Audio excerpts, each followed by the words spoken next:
All right, got Lisa. I know Dory is helping her stepdaughter move into a new apartment today, and I'm not sure if Dorinda's going to join us with the Fourth of July weekend. It's always kind of funky on the holiday weekends, but we'll go ahead and jump in. Um, First thing, so I didn't see anybody drop value options or additional resources in the chat. And so I'm thinking that that might have been a thinking exercise, or um, maybe folks just didn't get to it. The value options is kind of done, other than adding your own information and changing what you want to change, and maybe adding some things. But I'll just kind of start there, Lisa, and say, how did that go for you? Thinking about both of those pieces of content. Oh, you're on mute, Gal. Yeah, it's really funny because after we had that session on Saturday, Tuesday night, I had a call with a client and I was able to use that idea into something he's doing as he's launching his business. And I thought, Oh, of course, nice. there's all that. So I was able to connect the dots and apply it. But I can see particularly when you're starting out and may not be able to either have the confidence to charge more or they don't see a lot of experience and they're taking a chance. I could see those value options, particularly testimonials. Those are enormous. And then getting footage, right? I think all of that. Yeah, I love those extra ideas in there. Good, good, good. I use them all the time. Even when I get paid a, nice Mhm. speaker fee, because if they're going to be doing videos and images, like why wouldn't I want that as part of my package? So, one thing I will say, I may have mentioned this before about photographers. Speaker pictures are generally horrendous. I mean, your mouth is open, your arms are all weird because you're like animated while you're talking. Yeah, And so I will do staged photos with a photographer and just ask them when I see them running around camera, hey, can I jump on the stage? Just take a couple, and I might like be looking at the PowerPoint and pointing or going like this, like I'm actually talking, and have them take pictures. Those turn out much, much better. I could see that because every one of me, it's my mouth is open or my face Oh, is screwed up. Yeah. they're terrible. Like mine have always been terrible. So now I will do some stage photos with them as well. And then salt and pepper, did you by any chance give that a go? I did not, but I'm definitely going to do that. That was such a great thing. And again, I could take that into my other work too. Exactly. I use it Yeah. all the time. Yeah. Like my daughter is looking for a new job and she's all like, what if they ask me how much, I'm like, all right, Mhm. let's practice. Here's what you're going to do. So yeah, it's just a great little mindset trick. And I've literally done it driving down the road. If I'm going to meet with a potential client and I'm a little bit nervous about something to do with my pricing, I'll do it with colors of cars on the road or whatever. So it does really work really, really well. So today, well, let me talk a little bit about homework and then I'll share with you what we're going to be doing together today. So homework is to submit at least 3 calls for speakers, send at least 2 LinkedIn messages or email messages about your offerings, and then create a stay connected plan with your event organizers. And so that's what we're going to cover today. Uh, Ann Neville, who is an event organizer, is going to join us next Saturday for our final week. She's fabulous. And she is going to walk us through from her perspective, what makes people memorable and people that she would hire again, what gets her attention when she's looking at cold calls or calls for speakers. And I'm going to show you a terrible example of a cold email that I've sanitized that Ann got. Just awful. And so just kind of the don't do this. One thing I'll share with you, and y'all will see it come out next week, is I do a Get Paid from the Stage newsletter on LinkedIn about every month. And this week, my article, and I'm trying to think what it's titled, something like the 3 reasons why you're not, why, speakers, the 3 reasons why you're not getting calls from event organizers. and how to fix it. And it's making things all about me. And that is what I'll show you in the proposal. You'll see it right away. But first, I want to jump in and show you what is on uh, our workshop page for this week. So you've got your week 5 homework, a guide on submitting proposals, calls for speakers, a maintaining connection guide, and then this spreadsheet, which I will show you here in a few moments.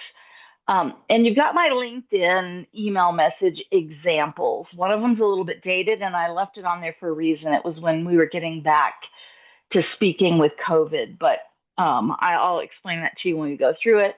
And then for a bonus, I've got an event professionals conversation checklist. So the things to talk to them about when you're on those calls. And then this one's kind of funny. I do a lot of bonuses when students ask me for something that I don't have. And you'll see in a moment, like this week's calls for speakers spreadsheet is, I think it's 120 or 125 events. And so one of my students said, can you do a video that talks about how do you choose which one of these you're actually going to apply for? And it's kind of funny because I didn't think, I was like, he's the only one that's going to want that. But people tend to like that video. And I will talk you through kind of what my mindset is when I'm thinking about which events I'm going to submit for. So I want to jump into that spreadsheet first. So this is this cohort spreadsheet, and I will drop it into the Facebook group as well. One of the benefits of going through the program is with every cohort I drop that spreadsheet in so everybody has it that's gone through the program in the past and they can use it to do their calls for speakers. So just a little bit about the spreadsheet.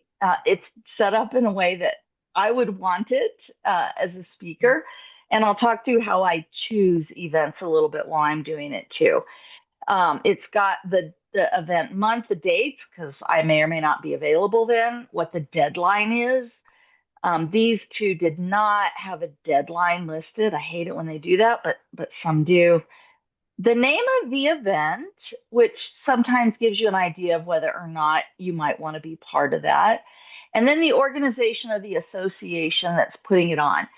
This is important because sometimes there's a show that's putting on the event and not the association that it's for. The reason why this is important is a lot of times if you see show, they have pretty big budgets. It's these large organizations that put on shows for associations. The other thing is if it's a show or if it's an event organizing company, even if they don't choose you for this event, they may look at your submission and grab you for another event because they do multiple shows and they're out there hunting and looking for those speakers. And then we've got the calls for speakers link. This is going to take you to the page. Mm-hmm. The location. So the location to me is super important because there's events in Phoenix. Well, if I'm in Phoenix, I might want to do that regardless of how much I'm going to get paid. It's right down the road from me.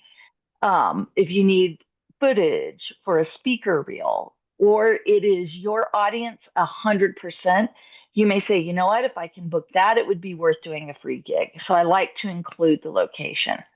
The other reason why the location is important is it just might be where your family is. So everything in the Nashville, Tennessee area, I put in for, not everything, most things, because I have a brother-in-law and niece and nephew that are there. And so I book a gig, I get to go visit them. The other thing is it might be a vacation destination. Yeah. There have been gigs, so I've booked gigs in Vegas. My husband and we go to the Knights game, we hang out for a couple of days, and everything is paid for. And so that's the reason, date and location for me are actually more important than what the event is about. And Mm-hmm. I'll talk to you about that in a minute. The other thing that I have here is notes. Now, where I can easily find information about the event, I pop it here. This is also your place to put notes, and then the submission date and the talk title. Sometimes I'll put like the proposed fee because I don't remember what I put in there. Like I might look at Mhm. one event and go, you know what, this is a big one. I'm going to go with my 15K. I may look at another one and go, smaller association may not have the budget. I'm going to put it at 12. Well, if I don't Mhm. keep notes, I have Yeah. no idea when they call me back. Also proposed talk titles so that I remember which of my talks I told them I thought would fit for their event, which is always kind of handy, and then status. So as we look through the notes, I just want to kind of show you some of the things that I'll pop in here. Where I easily see an email, I will put it in there. Um, this one happened to have a phone number. If it says we don't pay, I will put it in here. The highlighted ones are events that I've spoken at through calls for speakers. So, like Heart Rhythm Society, I did that one in 2021. They contacted me through my website. I don't have any idea how they found me. I don't remember now. I probably could have told you back in 2021. Like this one, speakers are responsible for accommodations and travel, but they'll get a complimentary registration. Well, if I'm in Chicago, I might be all right with that. You know, I might not. I have also put in my calls for speakers and turned it into a paid speaking gig. So the event organizer wants me, I get on the phone and they tell me they don't pay, and I'll say, well, I am a paid speaker, and I could do it for you if you can find the budget for $5,000. I can't otherwise, and turned it into paid talks. So Mm. that's possible as well. And there's another one in here that I did. Let me see. Yeah, this one. Yeah. So this one, I think it's NPSA. It is. So this is the one I wanted to talk about. So I booked this gig through submitting calls for speakers online. I did it last year. It was for this National Portable Storage Association, so has nothing to do with anything I talk about. Um, it was a gig in Vegas, and I got paid $8,000 for this one, and I just did it through calls for speakers. ISSA, I wonder if that's on here. I feel like it might be. And their calls for speakers may be up. I've spoken for HDA, and Healthcare Distribution Alliance, and Neville works for HDA. That's actually how I met her, is being a speaker for her. I may not have, ISSA may not be on here. And that's the one I told y'all about before. That was, I submitted calls for speakers. It was in Chicago. I gave them $10,000 and they sent me a contract, and, you know, got booked that one. The thing about calls for speakers is it's a slog. It takes time. Um, there is not a high hit rate.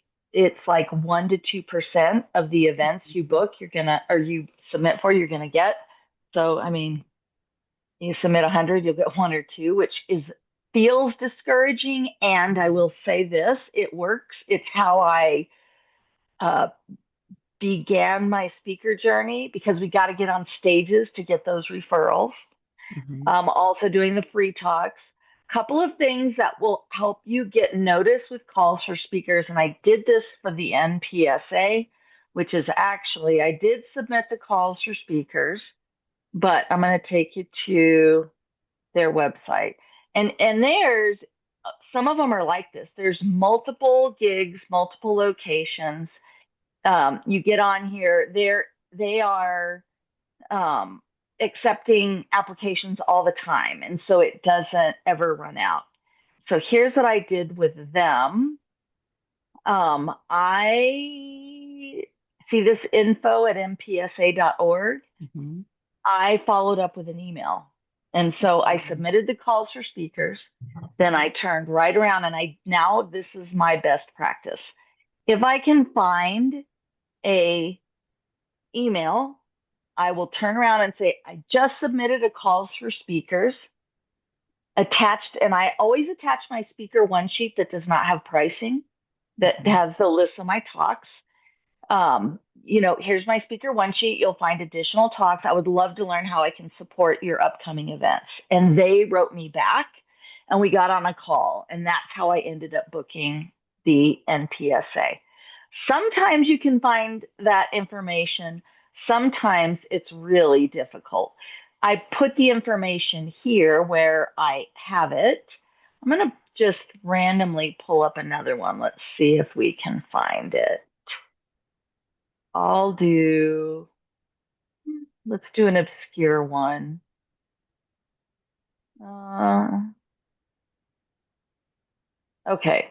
American Society for Safety Professionals. Let's see what happens here. Okay, so this one's got a deadline on the 10th, and then it'll give you guidelines. Let's scroll all the way to the bottom.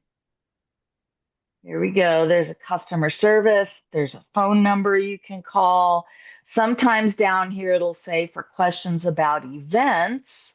Let's go Mhm. up and actually see if they have, okay, submit your proposal.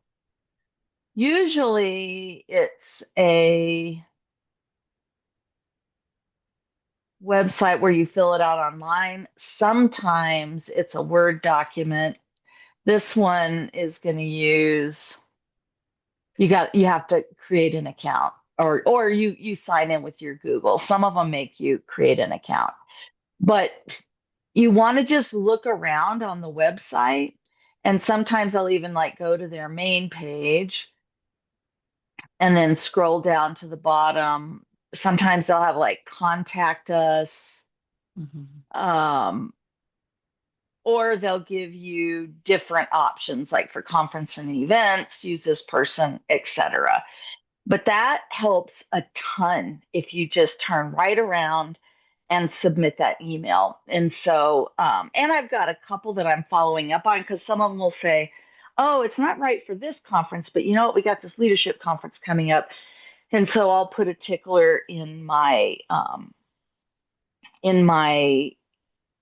planner to give them a call.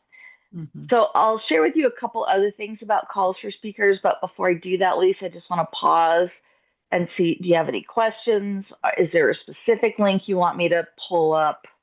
Yeah, so I'm curious when you go to these links, do you ever go back and see like who spoke at the last conferences to see the type of content? Because I'm looking again at many of these where I'm thinking, okay, I'm probably going to speak more to the person than I am to the company, right? So that's where I would be kind of curious. Oh, do they take information that is not industry specific, that's more Yeah, personal development than professional development, right? yeah. So here's what I do. Not past speakers, but I will go look at the event to Hmm. see like kind of what's the theme of the event. Right. And mostly I do that because I have different content that I can submit, Hmm. right? And so if it's a women's conference, there's certain content I'll probably submit.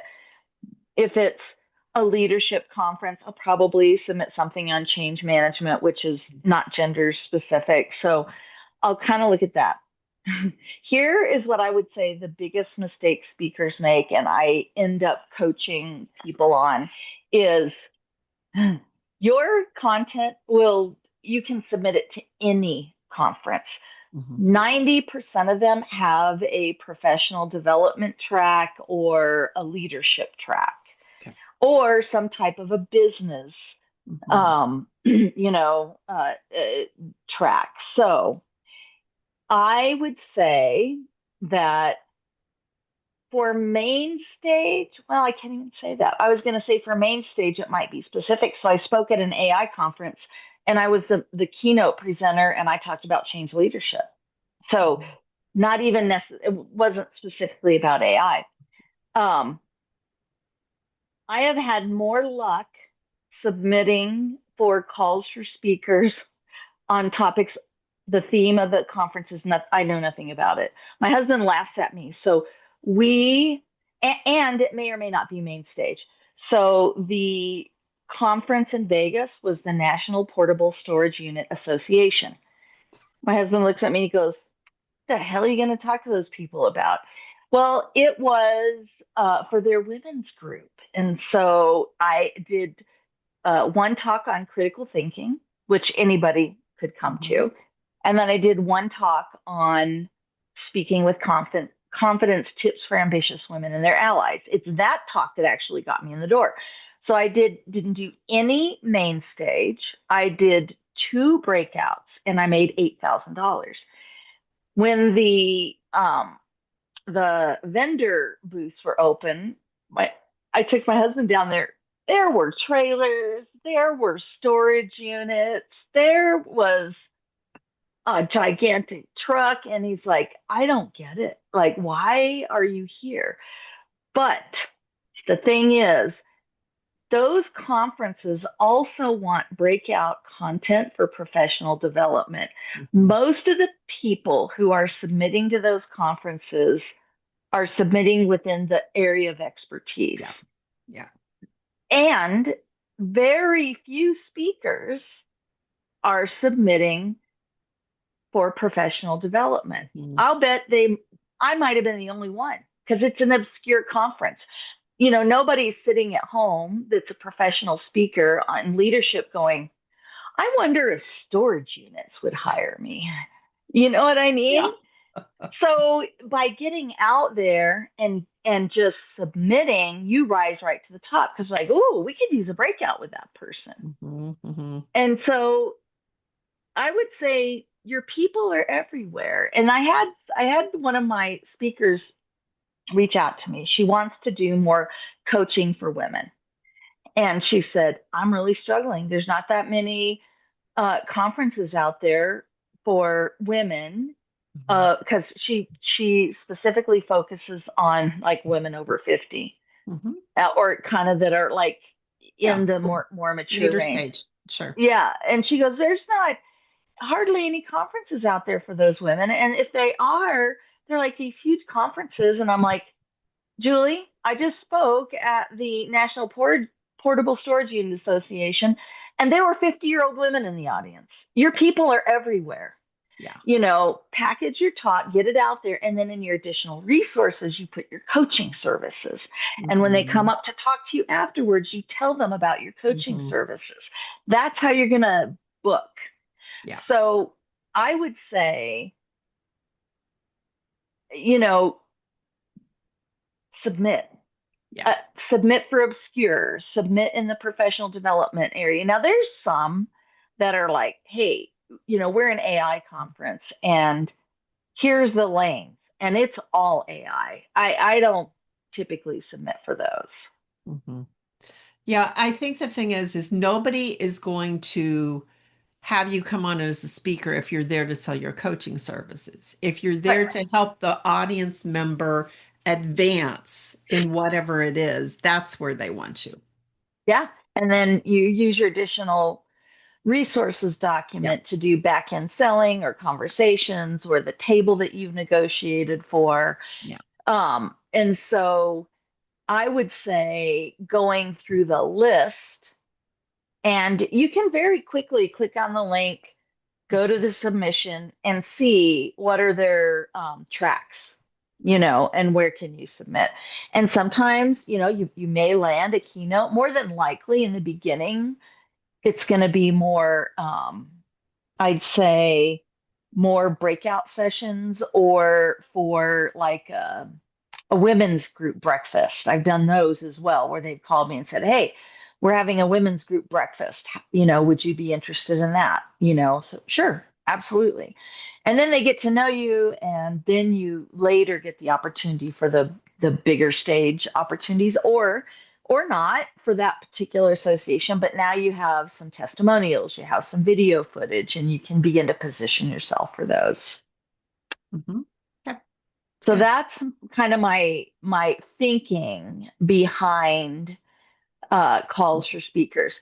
Some are paid, some will just only pay travel and expense. If there's other value there for you, that's totally worth it. And we talked last week about, the not creating your PowerPoint until you've landed the gig, like sell it with your proposal and then create the content later. The other thing is there are over 100,000 associations in the US, and almost all of them hire speakers. They have to provide value in their association in order to get their members to renew. Part of the way they deliver that value is through virtual presentations and on site conferences. And almost all of them have a budget to hire people.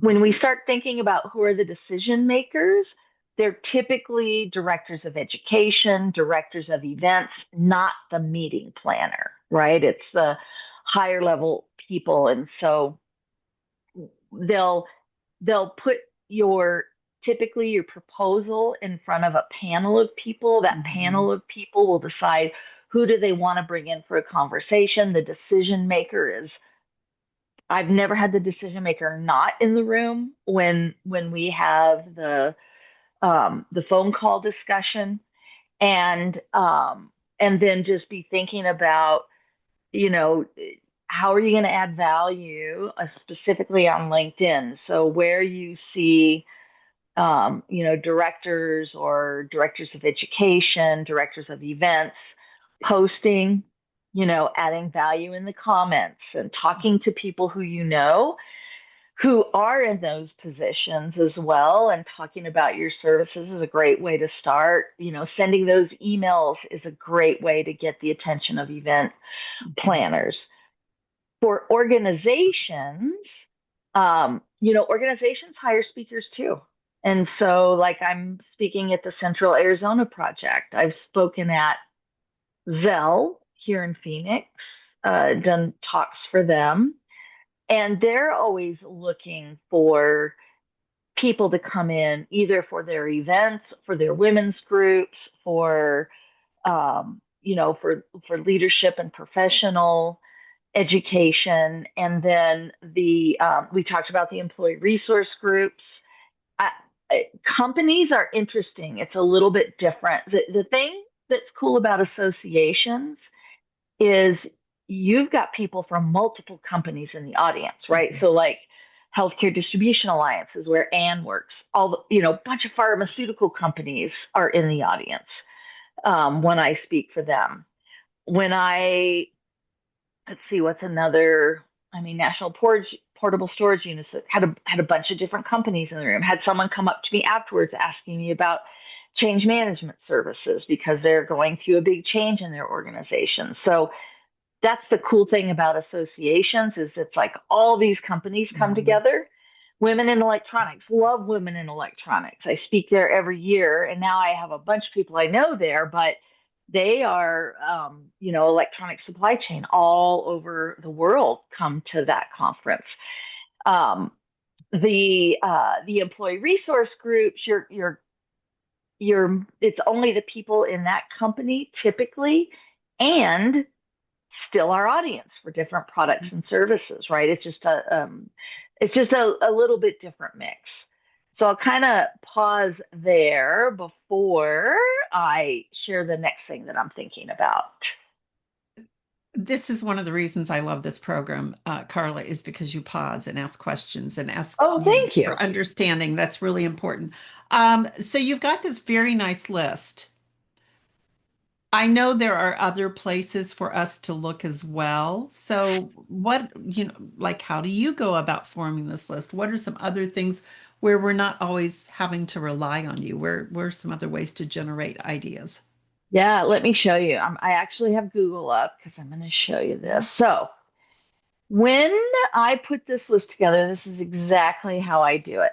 Mhm. And you can see I've got a bunch of searches just right here. So I'll just do, and a lot of them are going to be purple because I've already looked at them. So I'm going to say call for speakers. Let's say I'm sitting there and I'm like, I got an hour. I've gone through my list. I want to see what's out there. Call for speakers. It's just going to come up.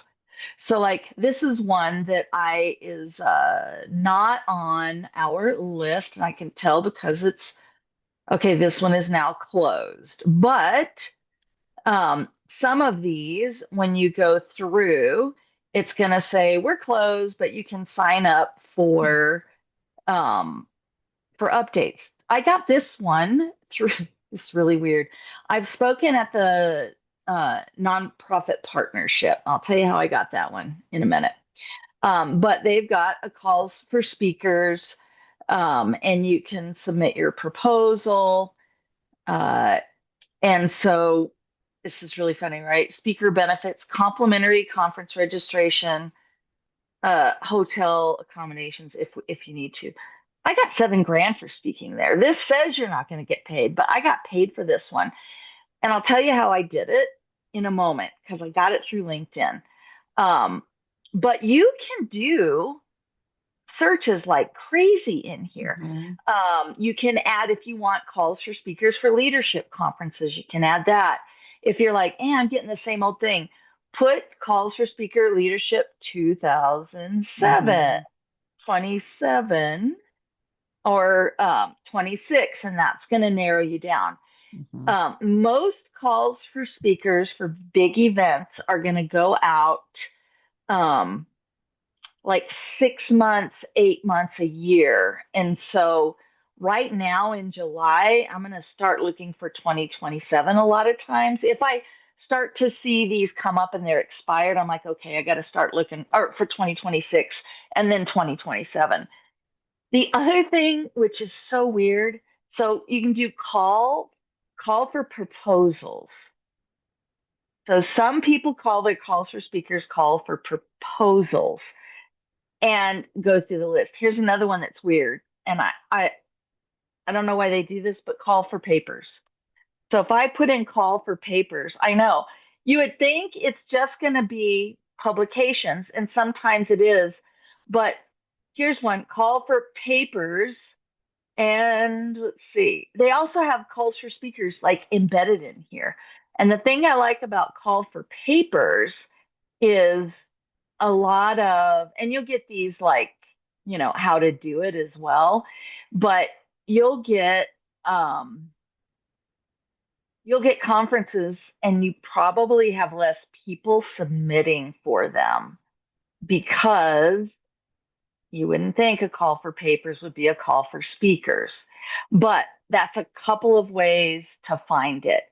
So I'll show you how I got LinkedIn. Hmm. So I got fired from a job. So I actually decided I got recruited for this too good to be true job. It was terrible. And about 3 years ago, I took it and I got fired about 7 months later. And I was so frustrated because I was frustrated for a lot of reasons.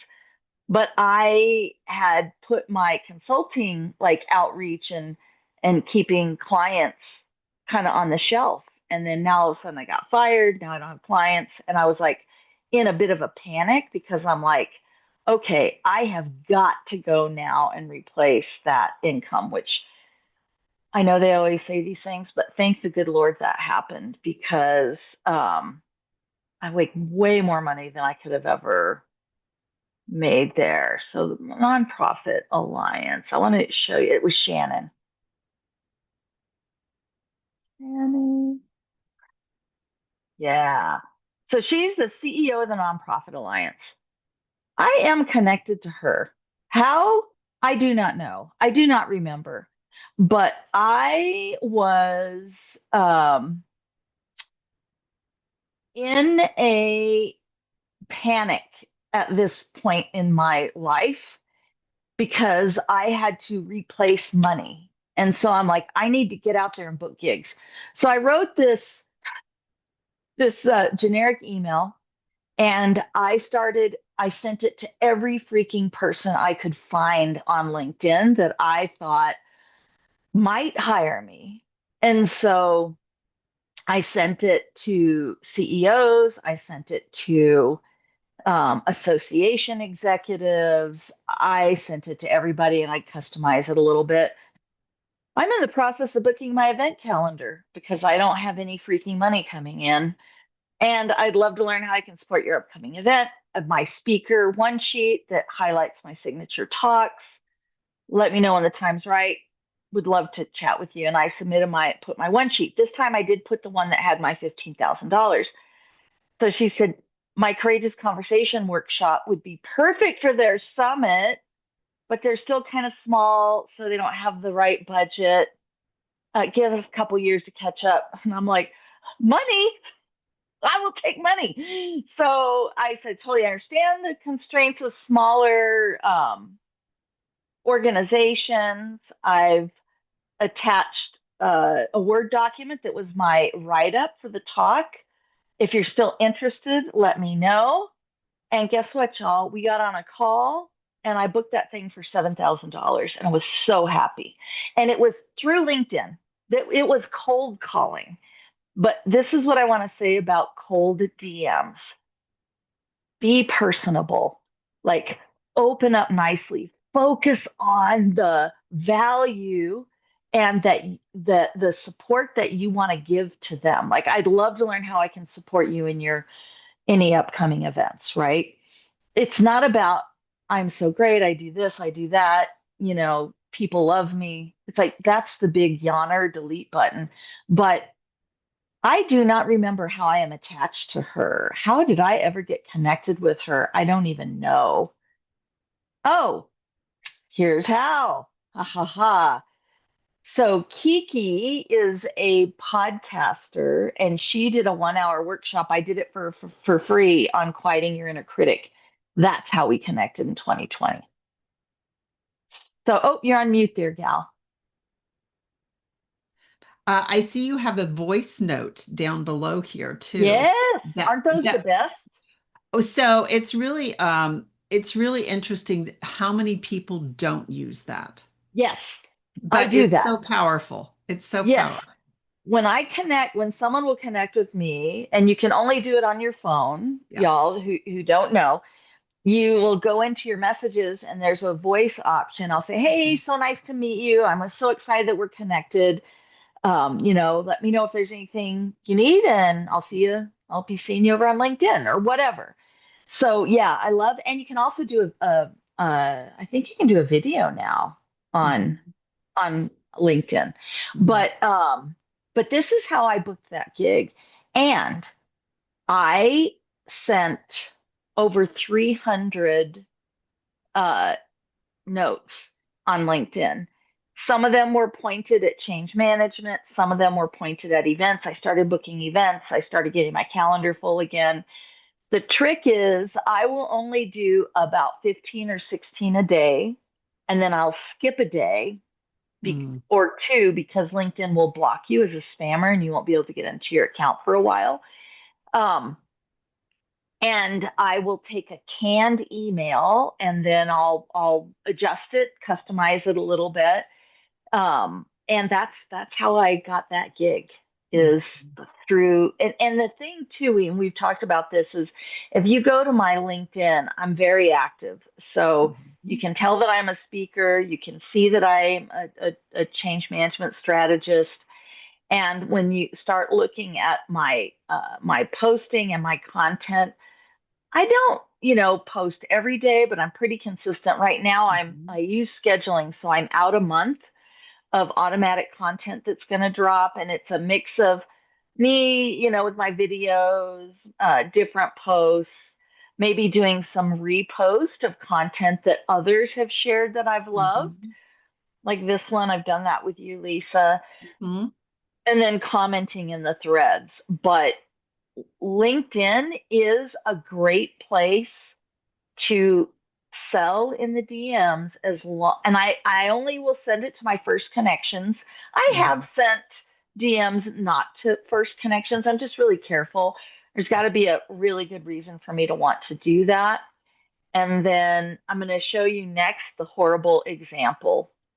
So this is the you never ever want to do this example. And I we'll take you down here to the bottom. Oh, I don't have it on here. There's over 20 I me's myself saying my name. Mhm.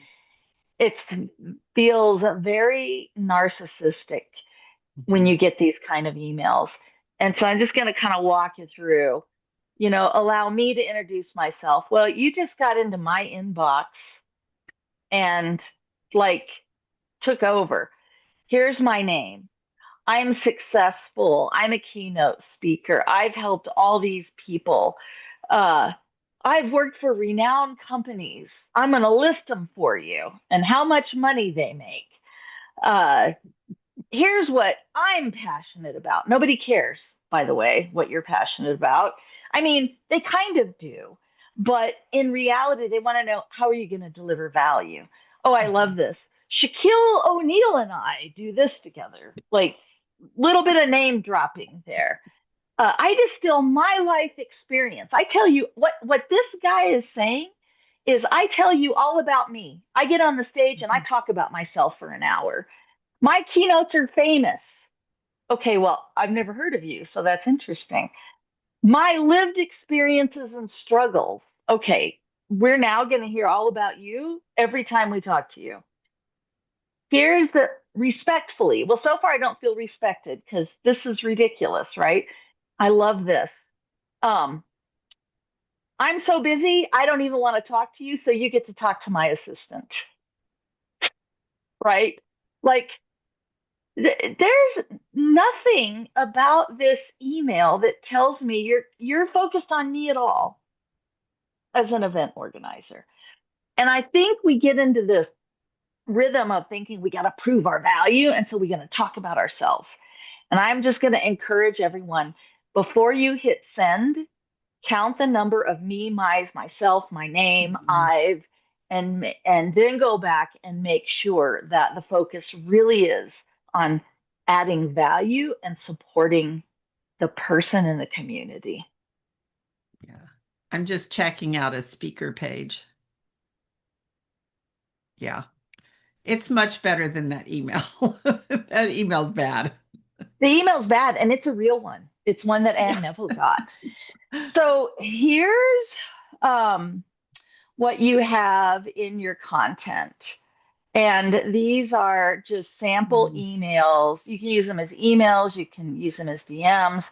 Now, this was right around the time of Mhm. COVID. And so I was like, I'm really excited to see events coming back. And you can change this to whatever, but if there's something current that is relevant to this particular speaker or Mhm. something that's happening with you that's relevant as an opening.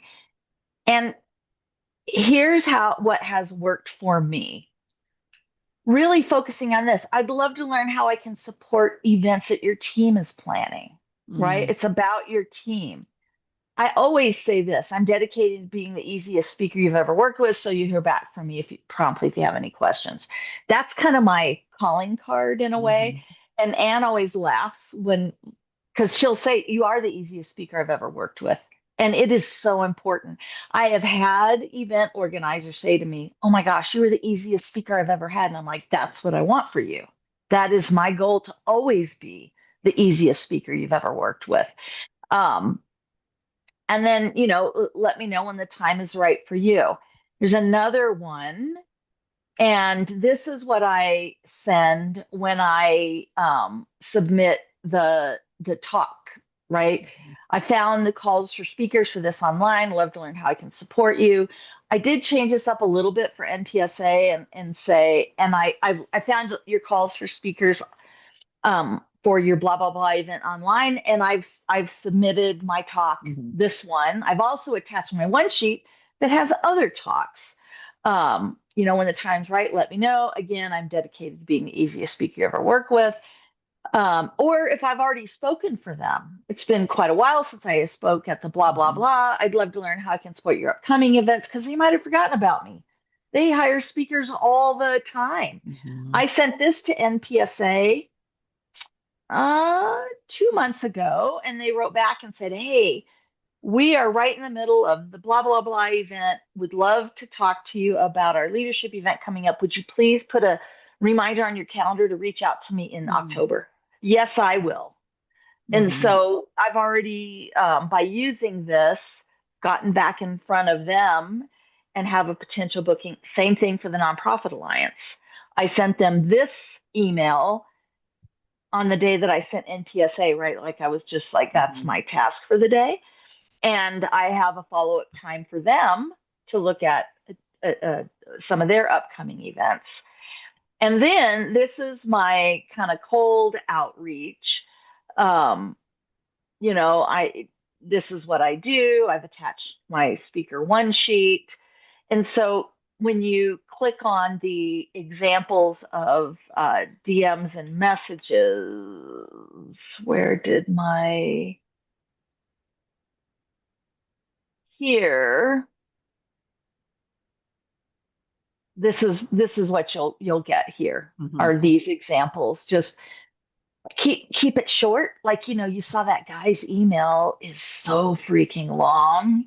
uh, you know, keep it about them. You want to support them. And then just, like I said, my preferred way is to only send to my first connections, unless I've got a pretty compelling reason to to send that to a cold call Hmm. for some reason. The calls for speakers, that is a cold email. And it's not as cold, truly, because they've asked for you to submit calls for speakers. They're looking for calls for speakers. They're going to see your calls for speakers. So it's almost like, when you submit online your resume or your application for a job, and Sally Sue, and you reach out to Sally at the company and say, "Hey, I just submitted my resume. Hmm. Anything you can do to help me get it to the top of the pile would be helpful." Same thing with this. It just gets your speakers, your proposal up at the top of the pile. Any questions or thoughts about that?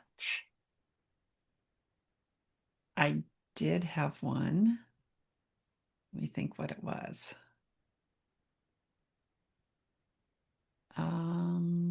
It'll come to me. We'll just let it Okay. go. Okay.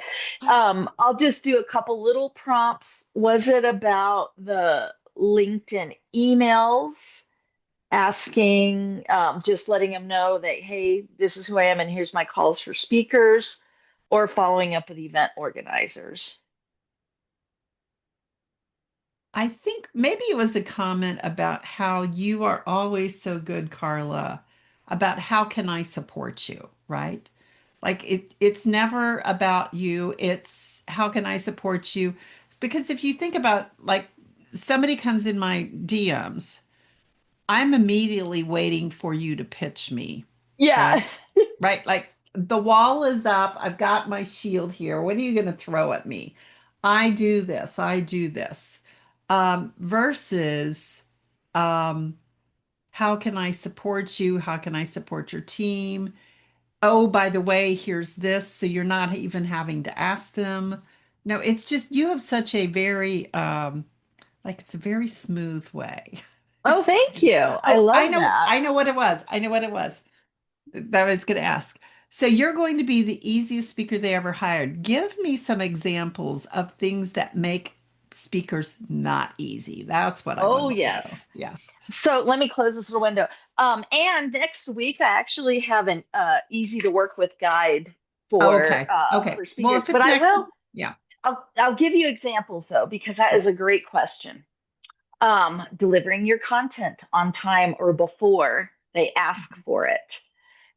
When I am at the airport and I'm flying out, because listen, event organizers are stressed. They are at the event before you ever get there, at least a day, sometimes two. They're setting everything up, they're running around. I get their phone number and I text them and say, "Hey, just wanted you to know I'm at the airport, getting ready to board. So excited to be there. I'll let you know when I arrive at the hotel." I get to the hotel and I text them, "I'm at the hotel. I am ready to go. I will see you whenever it is I'm going to see them." Um, I go down to the conference room and I find my stage. Remember, I told you I like to stand on the Mhm. stage, get a feel for it. I find the event organizer because guess what? They're running around there. I say hi, introduce myself. Is there anything I can do to help you? Remind them if one of your speakers doesn't show up, I got you. If you need me for a breakout session, you need me for anything, you text me. Yes. I can be there within 30 minutes with a presentation ready to roll.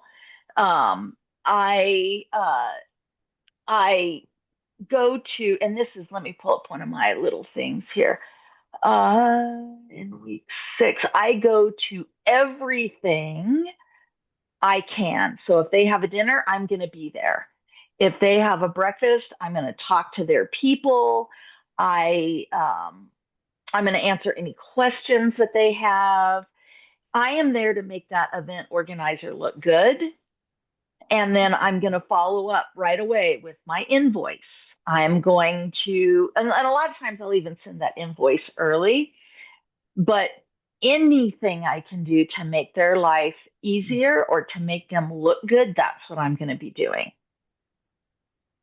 So what I hear in that, peace of mind, saving them from writing an email asking you for something, Yeah. and uh and being distinctively engaging Yeah. And, with other because you people. think about it, yes, that event organizer, if I don't text them, they're going to wonder, did I miss my Mhm. flight? Am I here? Gotta Yeah. hope she's here. She's our keynote speaker Yeah. tomorrow. I better write her an email and just make sure she got here okay. No, you're not going to have to do any of that stuff with me. Yeah. I had, it was AIM. I can't even remember it was when I was in Texas and I was doing the keynote speaker, and afterwards, she was the one that said, "You ought to lead with like we get you for the day, girl. Like that's amazing." So I did all these events for her, and afterwards, she came up and gave me a hug, and she said, "You are in my top 2 favorite speakers I've ever had." Nice. Uh-huh. And then she said, "The other guy is this guy who he was a tour guide and his arm got bit off by a hippo." And I remember saying to my executive assistant, if I'm as memorable as a guy that got his arm bit off by a hippo, we're doing all right over here. And part of it is this connecting. See, the other thing that they love, I connect with people. They come up to me in the hallway, I'm going to talk to them. We are going to connect on LinkedIn. I'm going to be approachable. If they have any questions for me, I am happy to answer them. Like, you just really want to be that person that they're like, man, she really helped make my event Mhm. successful. So I did a talk for the SDA. I can't remember what there's some, it's like the Society of Designers Association or something. And um, I told them I'll be at your happy hour. Feel free to ask me any questions. And I stayed there till like 11 o'clock that night, which is not my typical. Wow. But I had all these people coming up, talking to me, asking me like more one on one personal questions Mhm. about the topics that I had covered, which were critical thinking and what was the other one? I can't remember. It was professional development. And she found me the next morning. I was getting ready to leave the next morning. I went down. I said, "Hey, I'm leaving. Thank you so much. Had a really enjoyed your conference." And she said, "I can't tell you how much I appreciate you staying last night and answering so many people's questions. Like they loved you and they were so grateful that you were willing to spend that time with them." So that stuff may feel small. You may be tired. You may want to go back to your room, but don't do it. Like hang out with the people. Nice. Yeah. The other thing is help the event. Here's another way that you're easy to work with and they love you is you promote the event. You promote the event on your social media. Hmm. You Hmm. tag the event organizer, tag the association, use their hashtags before you get there. So excited to be speaking at the blah blah blah event, sharing and reposting their content. Hmm. Sometimes if I'm not doing too many things, I'll post during the event. So I'll do a quick video or I'll take a picture by like those standing banners. It's got my name Hmm. on it. The pop-up, yeah. Yeah. And then afterwards, doing a post. And so I think did I showed you guys some of the videos that I've done, haven't I, afterwards? Or Maybe I haven't. I'll show you. Mm-mm. Okay. So after the event, now I do have Janice who does this for me. She does it in Canva. So I'll show you some cool ones. I've also just done a video of me talking and saying, gosh, just got back from the SDA event. Y'all, what an amazing event. They had this session and that session and just love that community. And then posting that because your event organizer's like, oh my gosh, she's even helping us with Mhm. promoting our event and our content. So let me show you. These are really cool. Janice does these for me. I could do them. I'm not as good at them as Janice is. That's one from the SDA event, but Mm. I want to hang on. I can do this one. So here it is.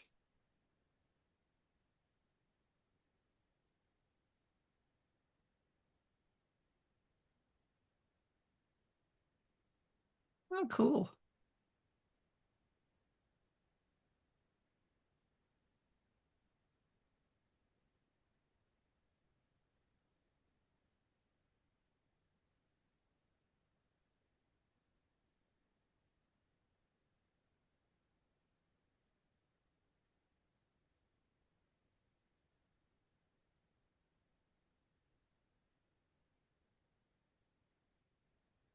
Nice.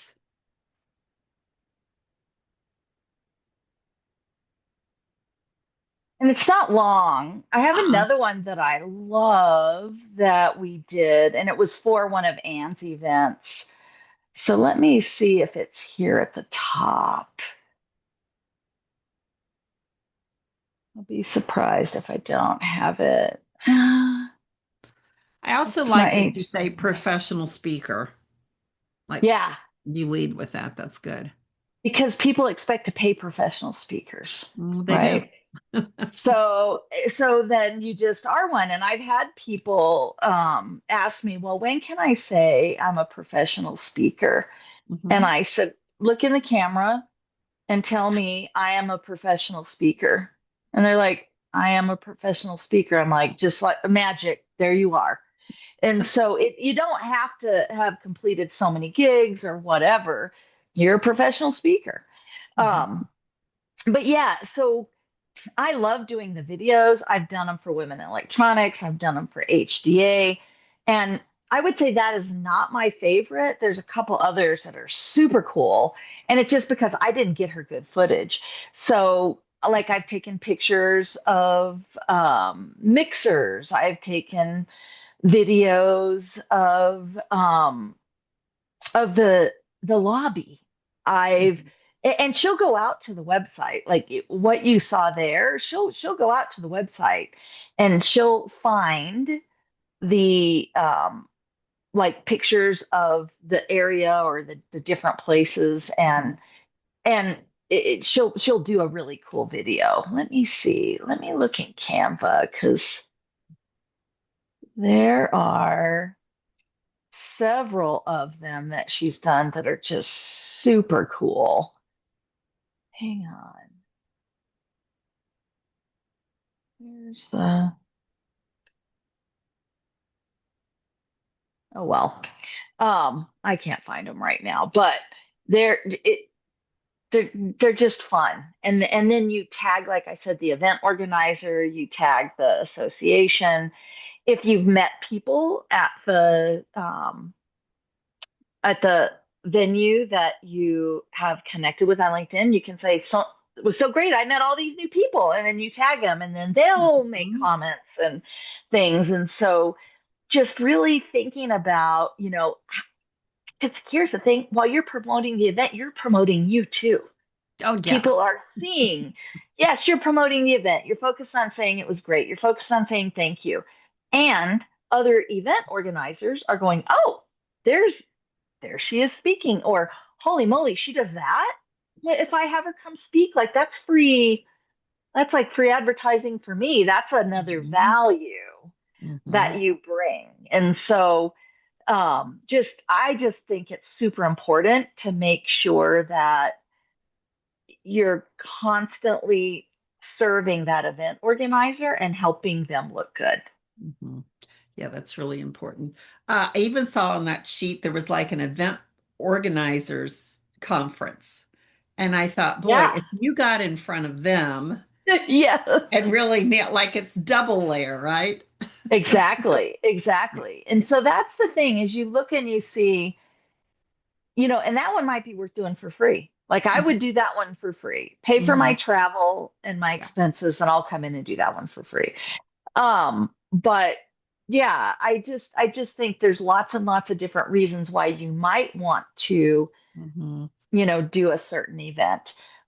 Like I said, my hit rate's about 1 to 2%. That year that I sent it to the ISSA and booked the $10,000 gig, I submitted like 8 calls for speakers. So sometimes Mhm. it can happen that fast. Then also through the DMs, a thoughtful message with your speaker one sheet. Podcasts. I think podcasts are a great way to reach a new audience. And, Mhm. you've had me on twice, Lisa, that I Mhm. just love that. And Mhm. then you're reaching a new audience, you're adding value to their community, you get new connections. So lots and lots of ways to begin to connect Mhm. with event organizers. I just can't overemphasize LinkedIn enough. Get social proof, get those testimonials, post Yeah. your videos of you speaking, post your speaker reel. And then when people come up to you at those events, get their names and ask them to do a referral for you because Mm. then you're building that social proof. Yeah. And that is just so, so important in the world of public speaking. I would say I get probably most of mine now from either referrals or following up with people that I've spoken for before. And I still do calls for speakers, and like I said, I booked the one last year with the NPSA through the calls for speakers. So, Mhm. and they have money. $8,000 for a breakout's not bad.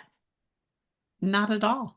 And if I were you, Lisa, your content around is would be so good for NPSA because they could look at that and think about their women's group there too. Like, Mhm. and I know how much they pay, so. Mhm. And that was for one breakout or two?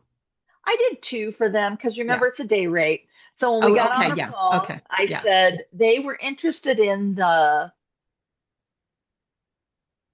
I think they were interested in the speaking with confidence because they wanted something for their women's group. And Hmm. then I said, well, it's a day rate. So if there's another breakout that you want me to deliver, I'm happy to do that. And they were like, oh, okay.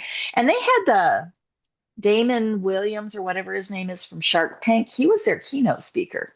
So Oh, they've got a budget. He's not getting on that stage for no, $10,000. no. And that was called what? NPSA? Yep, National Portable Storage Unit Okay. Association. Yeah. It's down, it's highlighted yellow. Yeah. So that's Okay. something new I've started doing is highlighting in I yellow see it. where I've spoken. Hmm. Hmm. You Yeah. never know. Yeah.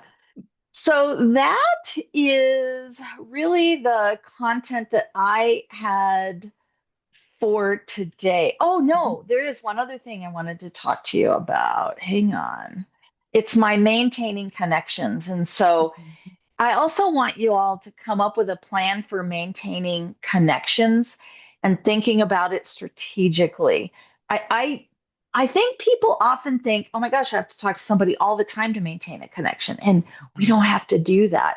So connecting with association leaders with yeah, and we're probably already all connected with some of these folks, right? Mhm. Leaders in corporate. And then when we think about using LinkedIn strategically, when you like their content, put a comment in there, something thoughtful Mhm. about now, sometimes I'll just like content and I'm like, I really can't think of anything beautiful to say, but this is cool. But I'd say 90% of the time I'm going to put a comment. I'm going to tag them. So if I was Mhm. commenting on your content, Lisa, I might say, hey, at, Lisa McGuire. Hmm. And then what I do, and not everybody does this, typically I will backspace until I get just the name highlighted Hmm. because it feels more personal. Yeah. Now, sometimes the way they've got their name entered, Yeah. it messes it all up and you can't do that. Yeah. And then I'll say, "Hey Lisa, love this. I always enjoy your perspective on XYZ. Hmm. Thank you so much for sharing this," or whatever it is I want to say. Yeah. So liking and commenting, connecting with decision makers, and then you talked about this I think 2 weeks ago. I'll take and I'll reshare it and say Hmm. something like, you know, check out what Lisa's got to say about blah blah blah. Hmm. Great advice. Really appreciate her perspective on whatever it is. What a big don't do is don't sell yourself and your products in their comments. No. I've had people do that to me. Oh, Carla, great, blah blah blah. Here's my blog, here's my website, whatever. So that's a big no-no. And we think about who to connect with. Connect with fellow speakers. I've had people say, "Oh, but I'm a speaker, so I don't want to connect with it." No, no, do that. Because here's the interesting thing. Yeah. The speaker community is, to me, a well, I would connect with, anybody in my industry. First of all, I'm going to learn from them. Second of all, guess what? If I was a keynote speaker for AIM's not bringing me in to be a keynote speaker again, but they might bring in my friend Lisa, right? Hmm. And so connect with other speakers, make connections when it makes sense. If I Hmm. knew that Tori was looking for a speaker and it was in Lisa's, zone of brilliance, I'm going to connect those two and I'm going to Hmm. do it on LinkedIn. Hmm. Um, and then when you're, when people are posting content that connects with you and your brand and you share that, even if you're not connected already, I always like to turn around and connect with them. Hmm. The other thing that I do when I think about maintaining a connection is I will put in my calendar a reminder with key people I want to connect with about every 6 to 8 months. You actually don't need to get on a call with them more often than that, especially if you're following them and you're commenting in their threads, they see you, Hmm. right? And Yeah. so might reach out in 6 or 8 months and say, "Hey, it's been a while since we've chatted. Would love to get on a 30-minute call just to see what you're up to and how I can support you." And then I will keep notes like in their contact information, so I just kind of know if I see articles that I know are going to resonate with them, or I see an opportunity that I think might be great for them, I'm going to share that with them. Hmm. And so anytime we think about connection, it honestly just takes a quick touch, Hmm. to let them know. Or I'll just say, "Hey, I was thinking about you today." I might send something in the DMs. "Hey, Lisa, I was thinking about you today. Saw your content on XYZ. You're killing it on LinkedIn. Keep it up, gal." Hmm. Right? Hmm. That's a touch point. And you Hmm. don't need a lot of those to help you be top of mind with someone. So think about who are those people. And then I'm old school. I have a paper planner. It is the only thing that keeps me sane with the multiple businesses that I run because I'll put the things I need to do in there. But making connections with people they need to know, and just, you know, when you see something that allows you to make a very quick 20-second connection, do it, because that's the stuff that matters. I would say the other thing is video on LinkedIn is so important. Hmm. And I'm not talking about reach. I'm talking about the people you are connected to seeing your face and seeing you speak. So, and Hmm. I'll tell you why. I left Avnet, the company I ran global change enablement for, about 10 years ago. About 4 years ago, I was doing an engagement for a leader in Avnet, and I was walking down the hall, and the vice president of HR walked up to me and he goes, Carla, and he gave me a big hug. And I said, hey, how you doing? And he goes, good. He started laughing and he goes, you know what's so funny? I feel like I just saw you yesterday because I watch your videos on LinkedIn. Yeah. Hadn't seen him in 6 years, Yeah. but he felt like he had seen me. Yeah. And so maybe your videos will get great reach, maybe they won't. At a minimum, the people who see them are going to feel like they just saw you yesterday and you're going to stay Mhm. top of mind. Mhm. So those are my thoughts on maintaining connections. So as we think about your homework for this week, and it's in that homework button as well. Um, oh, hang on. Do I have the right week up? I do. Agenda, session notes, homework. Submit at least 3 calls for speakers if they ask you for something different, and they might. So then what you have, it might be give me a list of the places you've spoken and how many people were in the audience. It might be for a very short description of your talk, right? You've got Mhm. your formal description. They may want a 200-word description. I mean, you never know what these calls for speakers are going to ask for. Create it, save it off into a folder because I promise you you'll need it later. That's something I didn't do in the beginning. So, 3 calls for speakers, 2 either LinkedIn messages or emails, and then create a connection plan. Who are the top people you're going to want to stay connected, and how are you going to do that? Make your little plan and then put it in your planner or however you stay on top of your activities. So that is the really the content for this week. And next week we will have the lovely Ann Neville with us. Any questions before we close? I'm curious, how often do you go through, and because I can see this, like it takes a dedicated amount of time to do this. Like, do you do this once a quarter? Do you do it once a month? Do you do it when you're looking at, oh, I've 6 months out? Like, how do you handle this personally? Calls for speakers and sending emails. I when my speaking gigs start drying up. Okay. So, I mean, honestly, that's my trigger.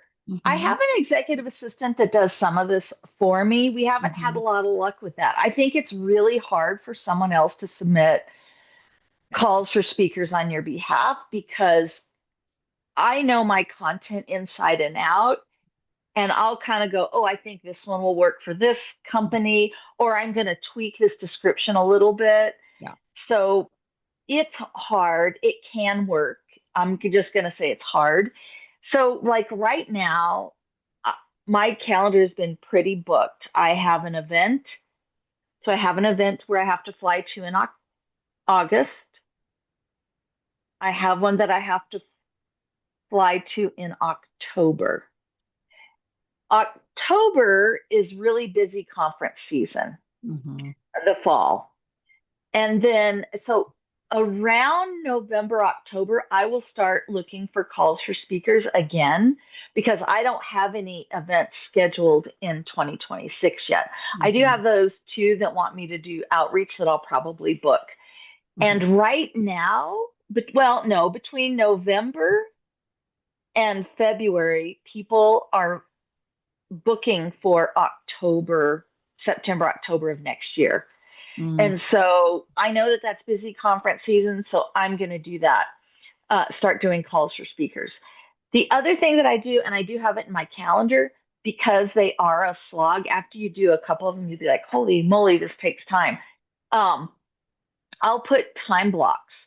So I'm a big Mhm. fan of time blocking. So for 6 months, I may do 30, 45 minutes submitting calls for speakers once a week because Mhm. I don't want to sit and do it all day. I, Yeah. I can I Yeah. can stomach doing it for 45 minutes once a week. And then sometimes if I'm in the zone, I'll just keep going and do more, and that's fine too. Um, and then outreach is a little bit different, like sending those LinkedIn messages. That's so easy. And I'll attach my calls for speakers, typically that doesn't have pricing, Mhm. to get it in front of my event organizers. either November or January because they're not doing any planning typically and really much in December. December's kind of a lost month, but a lot of times January, now they're like in full court press for the end of the rest of the year, Mhm. getting their speakers lined up. So I'll do it that way. Very helpful. Thank you. Yeah. Anything else? Nope. All right. Well, we'll know that Dory and Dorinda are gonna watch the replay. I'll go ahead and hit pause to end the recording, and then if you'll stay on for like just 1 minute, we'll Yep. just chat for a minute, and we'll see you next week with Anne. So I'll go ahead and end the recording.